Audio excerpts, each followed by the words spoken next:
Today, we're going to talk about the building .NET application using Google AI. And a little bit about me. My full name is Udaiappa Ramachandran, and shortly call me Udai. Um, I work for a company called Gemini as a CTO, CSO, and I'm also awarded Microsoft MVP for last 3 years. That's my website, udai.io, where I do some community work, and that's my LinkedIn if you wanted to be connected with me professionally. And that's a Meetup URL. We are all here.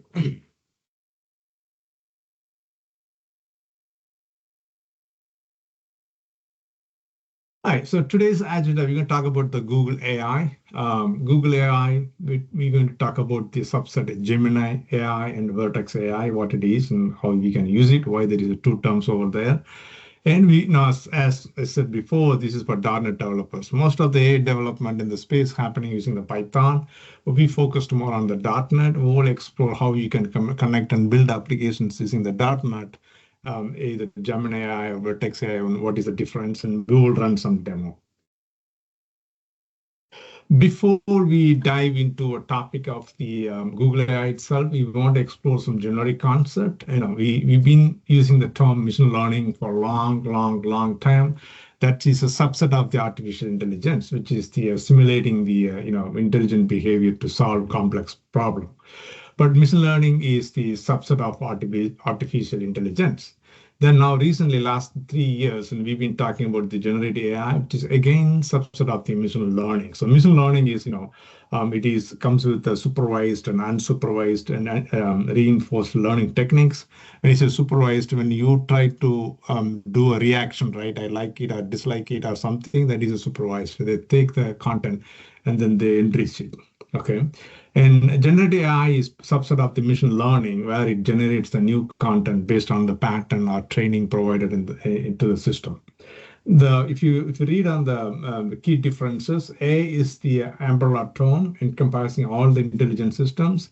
ML is the technique to build the system that learn from the data. So the ML is the key engine, right? So you feed in the data, you train the data. A is the bigger picture. And then Gen AI is for, is a subset of the ML, which creates a new content. It can be an image, it can be audio, it can be a video, it can be text, you name it, anything. But that is coming from the pre-trained data. There was a textbook was given to the AI engine to read it and prepare for it. Then you ask something, it creates a new pattern from the book trained. So people usually say you don't need 1,000 books to train the AI model. All you need is one good book. Okay. So they take the content from multiple different sources and then train it, and that's how you get the new content. Similarly, if there is an image, they train using hundreds and thousands and millions of pictures. The video, they train using the hundreds and thousands and millions of videos, and so on. You name it. If you take it on the right-hand side of the diagram, so we have the Venn diagram, which circle, the number one says how the areas are overlapping. The terms are pretty big, AI, ML, and generative AI, but that diagram explains how each techniques is overlapping, right? AI, then there is overlap between AI and ML. There is overlap between AI, ML, and Gen AI. So you can see the diagram, right? So the one indicates the overlapping area. The same diagram can be represented by using the onion diagram. So in the onion diagram, in the outermost layer, the bigger picture is the AI. Then it comes to the ML. The green layer is the ML. And then the innermost layer is the Gen AI. Gen AI is, and as I said before, Gen AI is a subset of ML, and ML is a subset of AI. So that's how you represent in the onion diagram. So let's talk about the Gemini AI, right? Gemini AI is the Google's latest AI model, right? So that's a model, okay? Just like ChatGPT, Gemini is the model for the Google. But Microsoft uses the ChatGPT 4, 4.0, 4.0 mini, and so on. But Gemini AI is the latest and greatest multi-model. It can do multiple languages, it can create an image, it can do a lot of all the other actions. So it's called a multi-model. Support general intelligence and advanced problem solving. It can generate a code, you name it, completion of the code review, translate your code, documenting your code, explaining your code. If you go to the ChatGPT, you can select a few things and then ask, explain me what it is. That's how the ChatGPT explains to you, right? I use ChatGPT, GitHub GPT for GitHub. I use it. We use it in our lab. If we are not understanding, we select the code, we ask them to explain it, and we use it mostly to write a new codes. But it helps you to understand the code. You can ask them to redefine the code or write it in a much better way than what we are doing it today. It can do all the work for you. So that's the Gemini model can do the same exact things or slightly better or maybe not. So that's the Gemini AI. So it's the equivalent of ChatGPT. The feature, as I said before, it's a multi-model. So you can take a text, image, audio, video, anything, and then you're feeding in and then you take the out. But there is a particular model. That's what we're going to see part of the Vertex AI, which has these several models for audio, several models for video, several models for the text, and you can bring your own models and so on. But this is the Google's native model. So this is for deep learning and NLP applications, and then again, use cases of chatbots and conversational agents that we're seeing it for last couple of years, and then the content generations. So the Vertex AI, right? So Gemini AI is the model. Vertex AI is the platform, right? So you're going to have a API. You need to interact with the API. That's where the Vertex AI come into a picture. So you have the Gemini as a model can be used with the Vertex AI platform, right? Vertex AI platform can interact with the Gemini AI model, or it can interact with any open source model, or maybe another Google's model. So you name it anything you want. So that's a platform. Let you interact with one or more models behind the scene. So the key features are end-to-end AI lifecycle management. It provides you SDK and all the other things you will see soon. In a customizable model, you can take the model and you can train it. You can fine tune it. You can bring a new model. You can customize the model by fine tuning it. And all those cool things. You can train the model. The most use cases are predictive analytics, custom ML solution, integration with the data pipeline, and so on. Next thing is just a little table that, again, I created all these slides from the AI using the AI. So, it's very easy. Just send us some prompt and you can get all the outputs. Here is some table that summarizes the feature, which is Gemini and Vertex AI. The high level, Gemini is the model, Vertex AI is the platform, right? So Gemini is the general purpose advanced AI specialized for machine learning. Vertex AI is the machine learning lifecycle. And capabilities, Gemini is a multi-model, context-aware NLP, and the Vertex AI is the custom model. So you bring as many models as you want, or you fine-tune the model, or you train the new model, AutoML and data integrations. The target audience for Gemini directly, developers and business needing flexible AI models. And the Vertex AI, mostly the data scientist, because you're going to do a lot of custom models and training your thing and fine-tuning and all those things you're going to perform over there and enterprises. Primary use cases, Gemini AI is more than enough for a conversational AI, text and image generation, and then the Vertex AI you need for custom ML models and the predictive analytics. Now coming to the picture, integrating with Google AI with the .NET. If you go to their portal, you don't find any samples for C# other than the SDK. You navigate their models, and there is a samples. You click on it, you will see for Go programming language, you see for Python, you see for another language, Java, I guess. So those three, but there is no good sample. I mean, there is no samples for .NET itself. They will give you the call syntax. Hey, here is the call syntax. You call this API. This is how you pass the payload. This is how you pass the authorization token, and so on. But not really a good examples. But you can search in internet, or as I said before, you can ask ChatGPT to write the code. The code that I'm going to demo you, again, I did not write the code. I asked ChatGPT to write a code for me, and then I composed it together. Okay.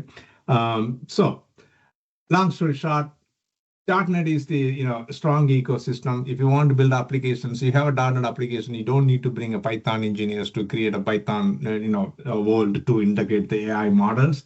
Well, you can do the .NET. It's all about talking to the REST interface, right? So you have the .NET application today. Then you can talk to the REST interface and then create your cool AI conversational applications. Easy of integration and scalability, you reuse everything. So how you can integrate Gemini and Vertex AI into your .NET application? There are multiple different ways you can integrate it today. then the easiest and the fastest way to integrate is using ASDK. I know there is a trade-off, you directly using the SDK versus directly using the REST, right? It's always a trade-off. Some people, architect may prefer, I want to control my programmatic pattern, so I want to connect with the REST API. Others may prefer SDK. But I worked on both sides of it. Sometime I used the SDK, other time I used the REST API. But I think the Microsoft space, when we explore the new things, the SDK seems to solve a lot of problems because they recently, they allow the local auth, which means that you don't have to share the keys and so on. You can connect to the service, only within the machines, right? But that, in order to maintain it or programmatic through the REST API, is a lot of maintenance work. We need to call the REST endpoint, renew the token, maintain the token, cache the token securely. There's a lot of overhead involved. In that cases, SDK makes sense. In other cases, you simply call some endpoint, then in that cases, SDK makes sense. In other cases, you simply call the endpoint, a data retrieval REST makes sense. It's, again, there is no one rule how you have to build your application, either REST or SDK. It depends your preferences, but I explore both worlds, but it seems like I mostly lean towards the SDK recently to avoid the challenge of the vendors constantly making changes to their platform, right? And that one example is Microsoft Azure. They make everything as a local auth, meaning that you can disable the local auth. That meaning that you cannot connect from outside of the mission, outside of the network. Keyless connection. In other words, they all use the role-based access control. In that context, we have to do a lot of work to renew the token, maintain the token, cache the token. But that case, SDK makes sense for me. But again, there is no, it's your preference. We'll go through some sample codes how we can connect with the Gemini and the Vertex API calls. So this is some of the command that we're going to run here. So the first and foremost thing you need to have the G Cloud is a CLI. You will have to download and install it. Once you install the G Cloud and CLI, you first command you're going to call G Cloud init, and that's going to walk you through everything, starting from the login to a Google Cloud and then creating the web space, then I go to project. And then those are the very basic command that you need for today's demo. Once you have that, you're good to go. You can download the source code and run it, right? So default login, setting it up, you can see the access token, and then there may be an access control issue all the time you come in. And if you need it, you replace the service account to your own service account, and you grant the IAM policy, and and then you perform the role for the API platform, and you're good to go. Run the code and you're good to go. So we're going to explore that now. Okay. So here is what the demo. So first thing what we're going to see here is we're going to see how you can set up the Google Cloud environment. And then we're going to navigate some of the services in their portal. Then we will talk briefly on the CLI and SDK, how you can leverage that. Then we will explore the CLI, then we'll build applications, how you can use a Gemini directly, Vertex AI, and then build a little bot application. Again, this source code is not published onto my Git repo, but eventually I have planned to publish sometime later today or sometime this week. By the time we post the video, the sample code will also be available there. All right, any questions so far? I saw that the carbon shadow policy, is that like a standard policy? That's my project workspace. Yeah, this is my project workspace, my project name. I'm going to walk you through. And when you create a project, you're going to have your own name, whatever the name is going to be. Oh, okay. So, it'll be whatever. Oh, gotcha. So if I have to highlight it here, this is my project ID. We'll see it everywhere. And my service account is going to be whatever the name I give, and then my project ID. Okay, so when you create I'll go through this. Just hold the thought for now. So this one I created yesterday. I can see already I bought $23. They give a $300 credit. If you go and sign up with a credit card, they give a $300 credit. You still have to put your credit card, but watch this message here. Do not turn it on. Okay, do not activate it. The moment you activate it, after $300 run out, they're going to charge you a credit card, right? If you don't activate it, it is going to come over and over and over until you activate it, right? So I would suggest don't activate it. Sign up, take this $300, play with it, learn it, and then don't worry about it. But if you activate, once you reach this $300 threshold, they're going to charge you, okay? But if you don't activate it, once you reach this $300 threshold, it's going to stop working, which is better option for everyone, right? So if you're a developer or architect, that is the better option. Okay. So you go to the consultcloudgoogle.com, you sign up for a trial account. They will give a $300 credit. You still have to put your credit card in, but they're not going to charge it. $300 credit. The most services come free, and the only time it's going to start money if you start deploying your own models. You simply querying the Gemini model and then start working with it. That most likely free. Yesterday I was playing with it, so I deployed my own model. That's how this cost charging me. This is since last night. I was playing a couple of hours last night, and then I didn't work. That's where the $23 come into the picture. But again, I have a lot more to bond the $300 threshold. So once you're in the consultcloudgoogle.com, you click on this one, right? You go there. Sometimes this navigation is, maybe it's me. I confuse a lot with this navigation. I'm an Azure expert, but being Azure for a lot of time, right? More than 12 plus years, when I come back to this UI, it's kind of confusing to me, how I grant the authorization, how I connect with the service. It's not that easy as how I would do the Microsoft services, okay? The first thing what you're going to do, you're going to come back here. I mean, again, if I'm here for a couple of weeks continuously, I'm sure I will be facing this. But right now, I struggle a lot, but I may struggle today, but forgive me. I will try my best to navigate this. So if you click over here, and you can see the services, all the services that you want to see it, okay? If you don't see Vertex AI, that is where you're going to come in. If you don't see it, all the product, you can click on the view all product. That gives you a lot better menus here, right? And then you can click on the artificial intelligence. Then you can see what is in the artificial intelligence. In Google Cloud, just like how you provisioning the service in the Microsoft Cloud, right? So if you need Azure OpenAI, right, you have to go provision the Azure OpenAI. That's nothing but activate here, okay?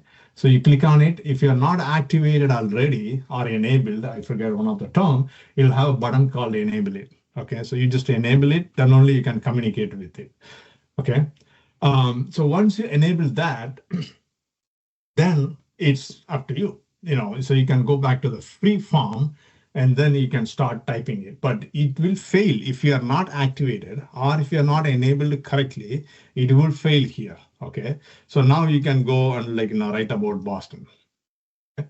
You can submit that and, this is going to produce the message over here. So you can check it through a free form whether it's working or not.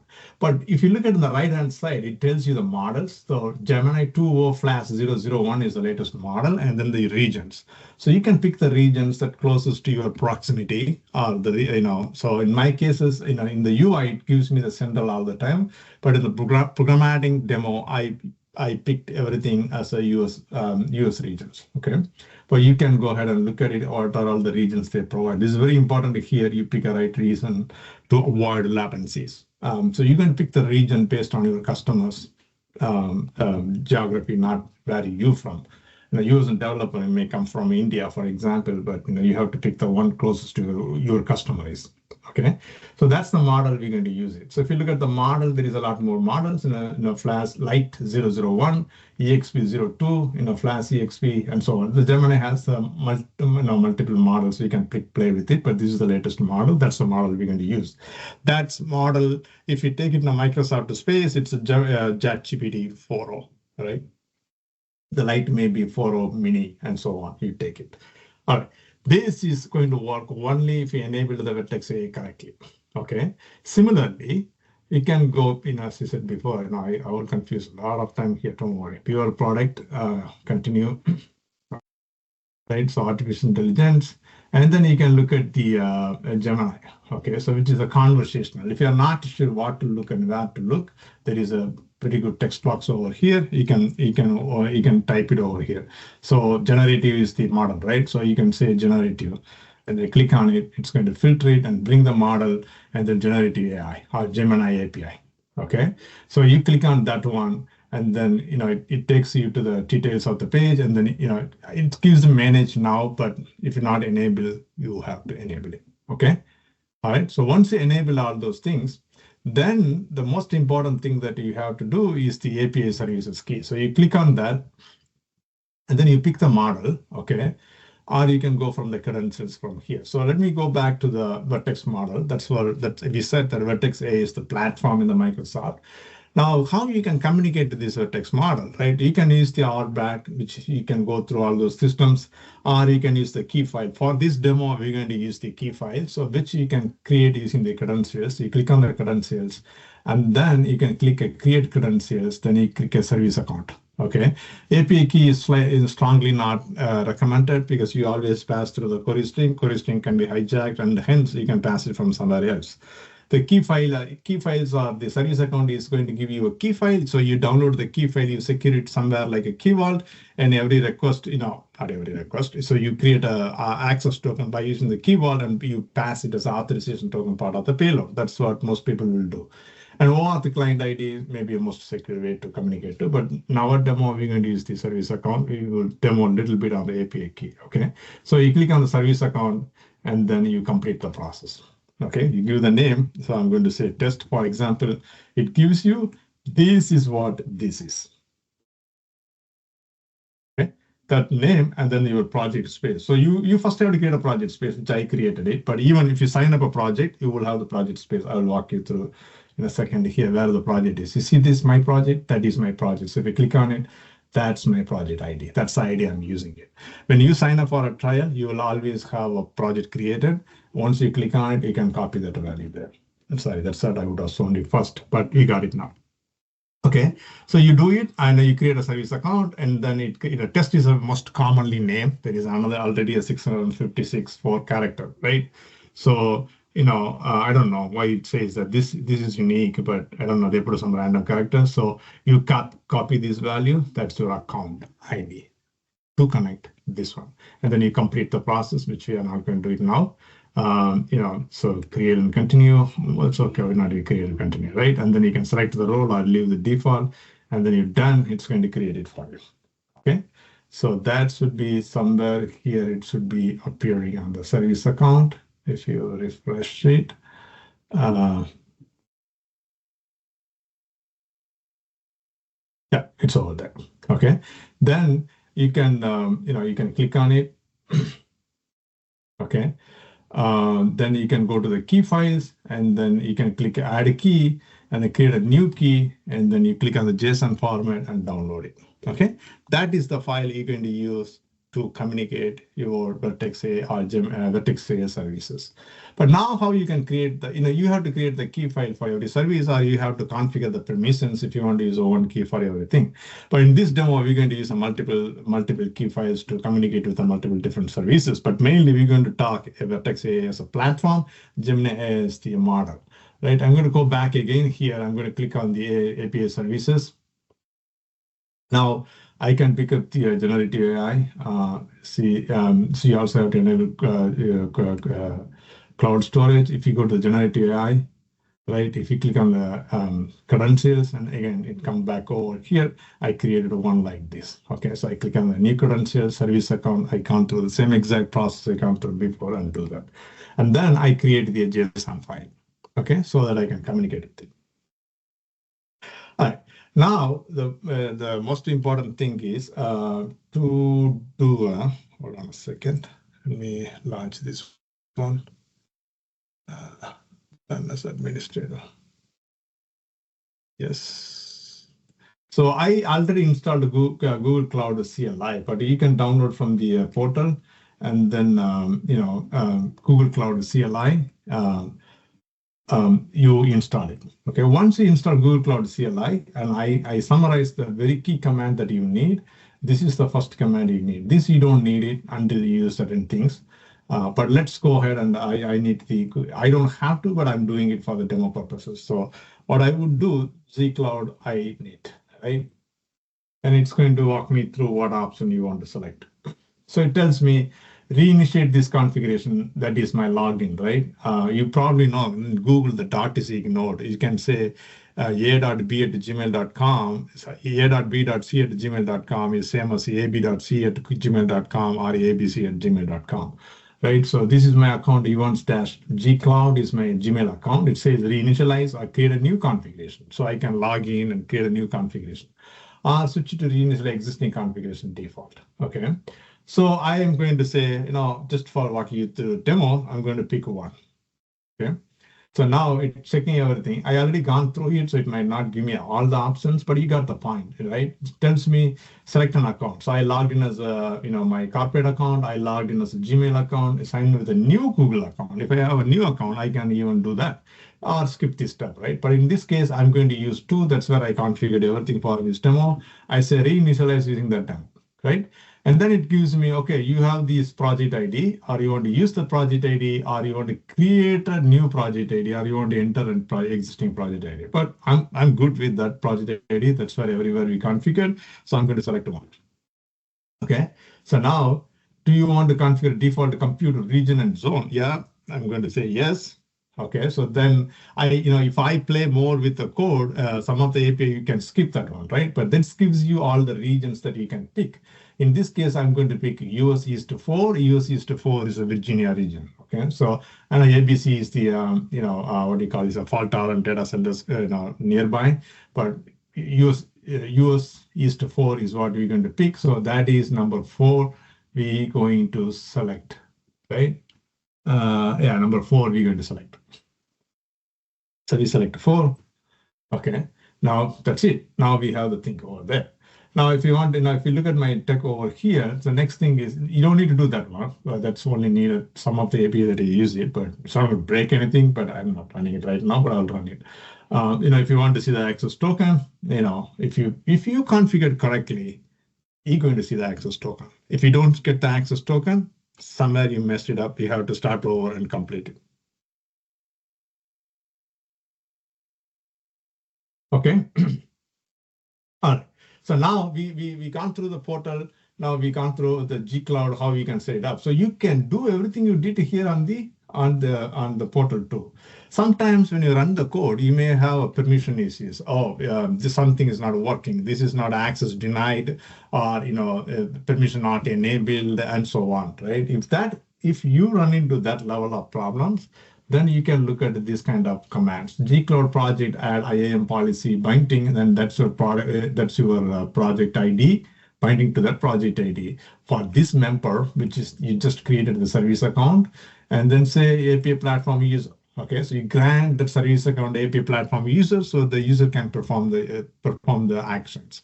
Why you have to select this? Remember when I was showing you how to create a service account, I didn't pick any role. I just created it. I did not grant any role. So you may get an error if you do that way.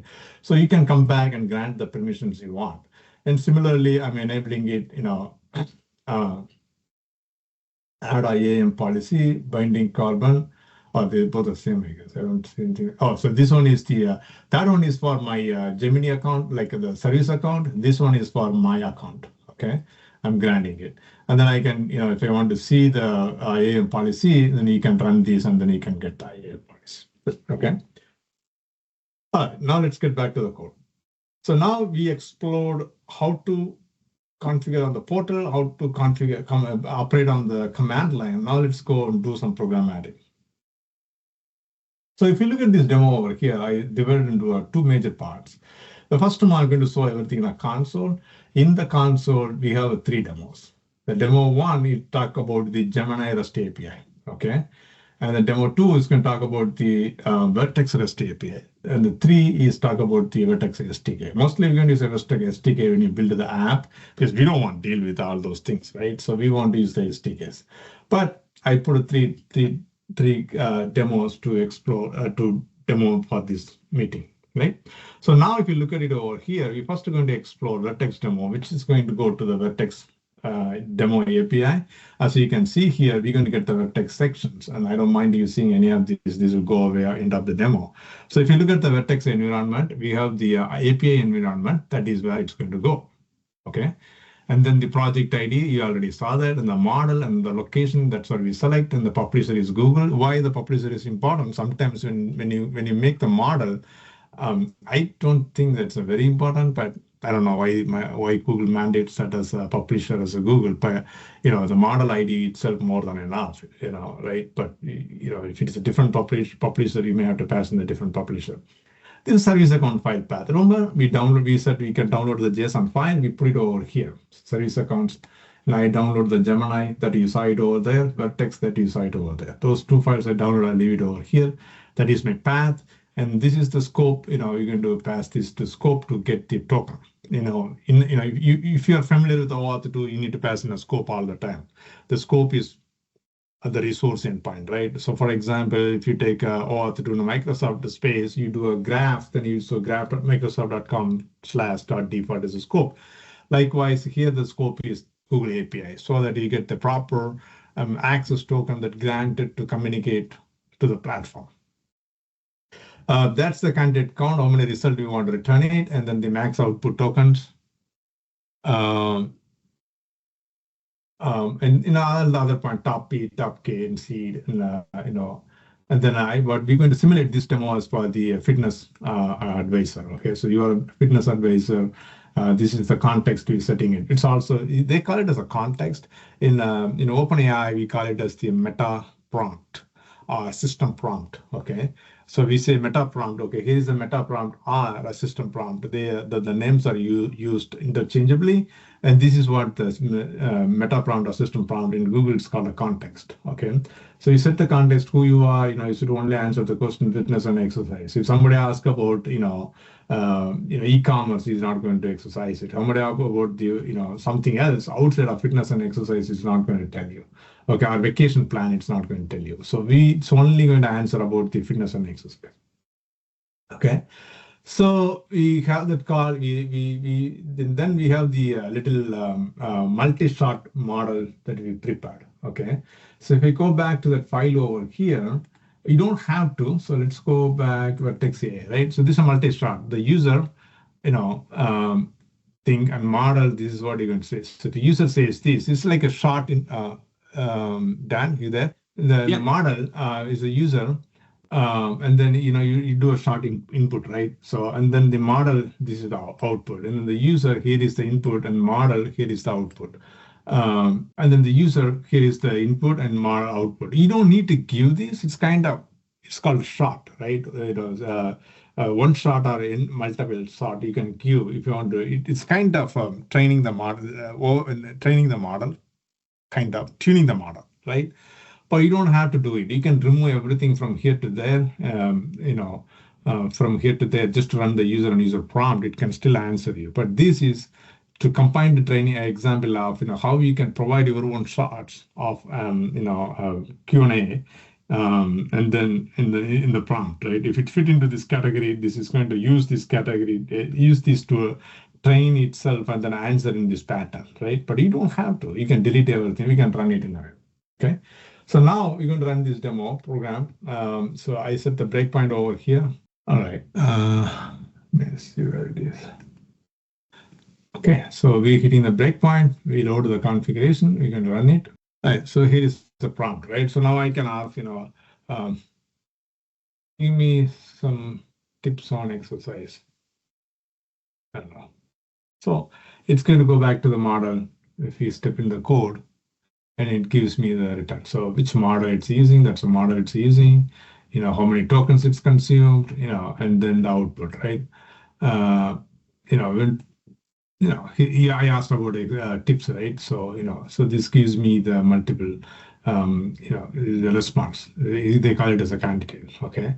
So you look at it 5 to 10 minutes, right? Cardio. So if you can read from the top, but the point is that this is how you query the model, okay?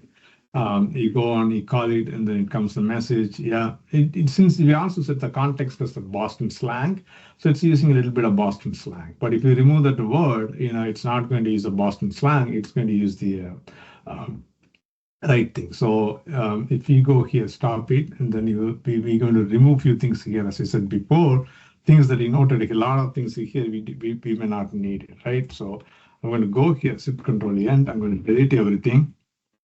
I'm going to delete everything. Now what I want to do, I also going to change the context in the context, in the context what I gave is, we gave all those things, right? So we're going to remove this. You were made in a Boston and always use we get Boston slang. We're going to remove that word. Now we override the context of this query. Okay, so now if you run it, it should not use a Boston slang, and it's not going to use any of the predefined shots that we provided Q&A. We will directly query the model and then return the response. Come on, I have a little virus. Cannot run. I believe that's stopping somewhere. Was waiting for some return to be done. Type of prompt. Give me some advice on exercise. Okay, so now if you look at it, it's not going to use those slangs that we've been seeing already. Yeah, in some sort of Boston slang we've seen before, but now the slang is not going to be here. It's going to come down straight to the English, talking about what he can do, what he can't. Right? You got an idea. But we had that a user and model as a short, like a fine tuning, giving a shot. Okay, here is what the question. Here is what, because we want to train the model how to use the slang, right? That's why we said that. But now once we removed it, and it goes straight into the English and is, getting the token and putting it over here, what it is, and all the exercise. All right, we saw the Vertex how you can use it. Now let's go and then run the Gemini API.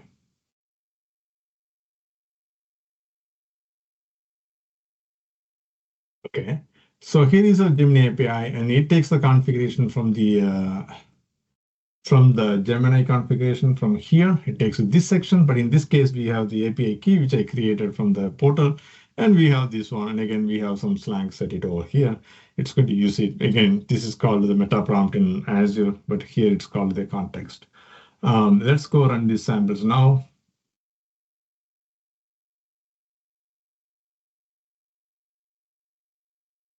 Okay, it's there. We don't need it. Run it. Yeah, same thing, give some tips for walking.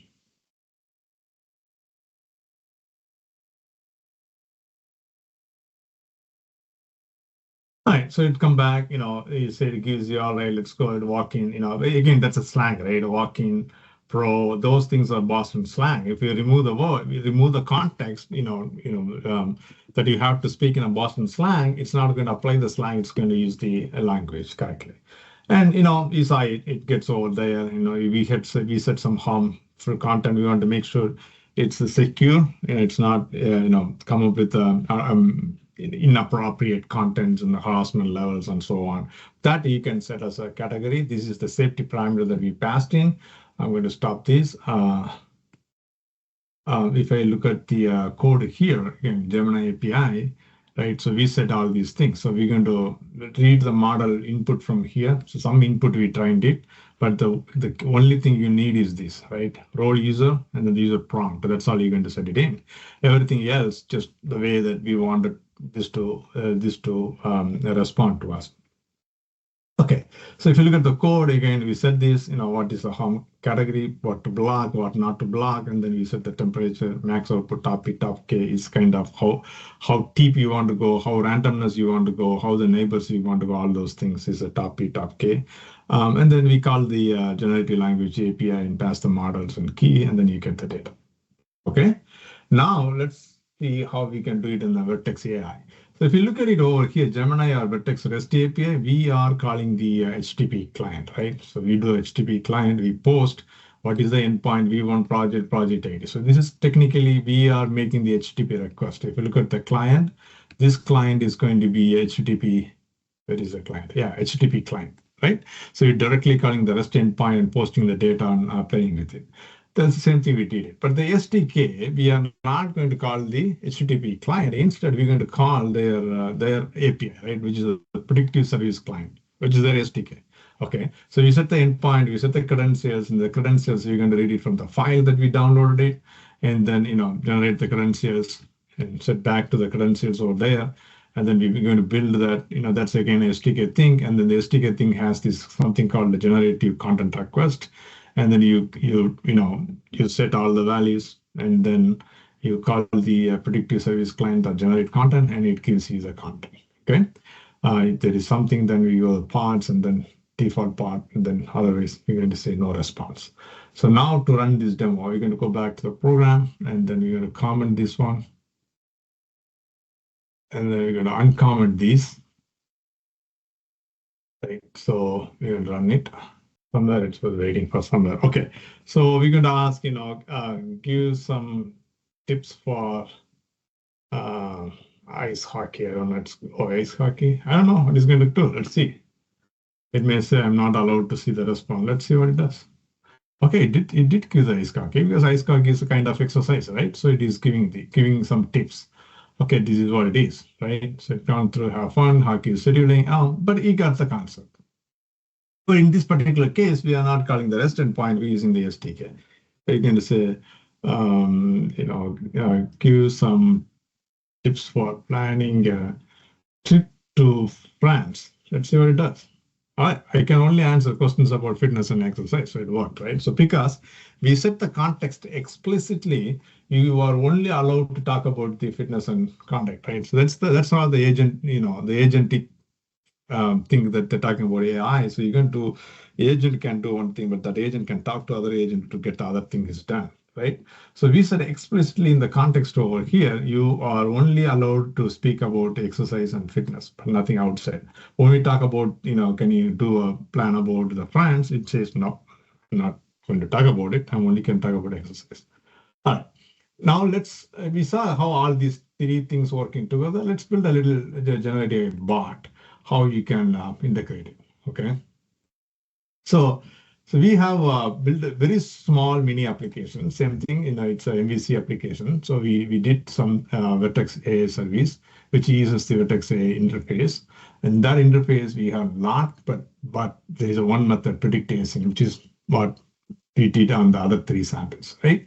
Again, these are the same thing we copied from there. Some classes, the models to wrap the context, the payloads and the response. And then this is the controller, this is when the site loads, it's going to call who are we, and then it's going to return that response. And then some UI changes on the Gen chat. So let's run this one.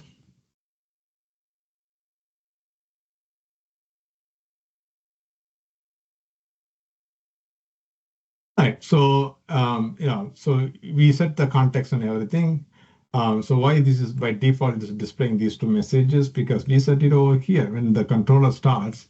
We set it, okay, return this message, and again we're going to ask that one how it knows who you are. We just asked who are you and what can you do, and it returning me the response and then do this. So you're going to say, if you ask me, can you talk about travel vacation? Can you talk about travel and vacation, right? And if you run this code over here,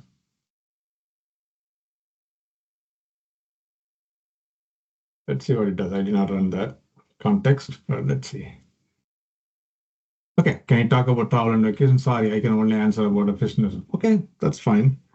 That's fine. Give me some tips to be healthier.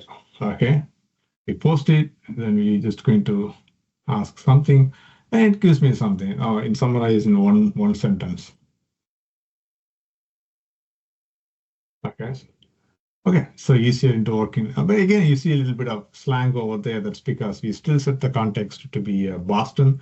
That's why you see little slangs over there coming in over there. Summarize one sentence. Write as a goal. Yeah, okay, start slow, smart part. Okay. All right, so you got it. Where do you get all the information from?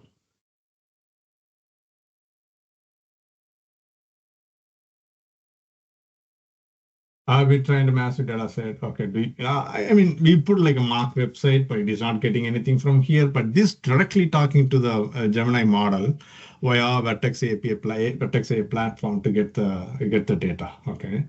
Do you have any website? It tells me there is a website, but that was the Fix's website. If you go there, there's nothing over there, right? You can throw it abc.ai.com. But in the context, we did say that, if we go back to the context, we did say that, okay, we did say that here is the website, all those things, okay? So that's why it knows, okay, I have a website. Otherwise, it does not. Again, I did not write any of this code. I asked Google. I just went in and I right click and then write a code. And then I copy paste, I compiled it. To do a demo, I use AI to write a code, which is a great thing. If you use a ChatGPT, you can always go here. All right, you can add, so for me, explain what is in app settings. Just you got my point. I don't have to walk you through this, but this is how it works, right? There was a problem, maybe, or you can take a code, explain this service, right? Or you can just copy this block of code, and then it'll prompt over here, ask Copilot. Okay, what is it? What is the block of code does? Explain the code. And I put a little typo, but there was a completing request. Please try again. I think it's become the logging in, but because it was asking me to. Oh, there is some over here. It did explaining it. Oh, we did not read it correctly. Okay. Maybe those are from previous request, I guess. Yeah, those are from previous request. I was in the compilation, but you got my point. It was asking me to sign in. I don't know why, but you got my point. So to begin with generative AI in the AI, Google AI, you just go through it, create a sign up for a service, and download the G Cloud CLI in Vertex AI, and then you're good to go. So the two references is very important. I'm going to highlight the references that we need. I'm going to stop this one. The reference that I use in test all these projects is API.auth, which is the Google API.auth, is a NuGet package. Google Cloud API Platform V1, it's again a NuGet package. That's what we call it as a SDK. It's a NuGet package. Okay, there's nothing to install it, but that's what it is. You can create a project and right-click add a NuGet package of these two, and you're good to go. A few lines of code, you can connect with the API CLI. But if you have problems and permissions and errors and so on, you can ask a ChatGPT or Gemini.google.com. It can advise you what to do next. And I fixed all my problems just by asking a ChatGPT. Or I get this error, how can I fix it, and so on. So here is the core reference from the Vertex AI and the .NET. So if you go back to any of the link, it install the Google CLI, right? So you can go ahead and how to install the Google CLI. You can download and go through it and then install it. Then this Vertex AI document reference, it gives you everything, all the regions and how you can connect all the services. Again, this is the text generation document, how you can do that. But again, now there is an example for Python, example for Node, example for Go.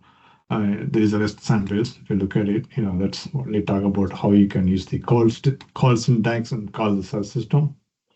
But there is no C#, but I think this will help you guys. Again, if you go back to the other link over here, so here it is, right? So you can auth application default login, enable the API, so you can get all those things over there. That's all I have for now.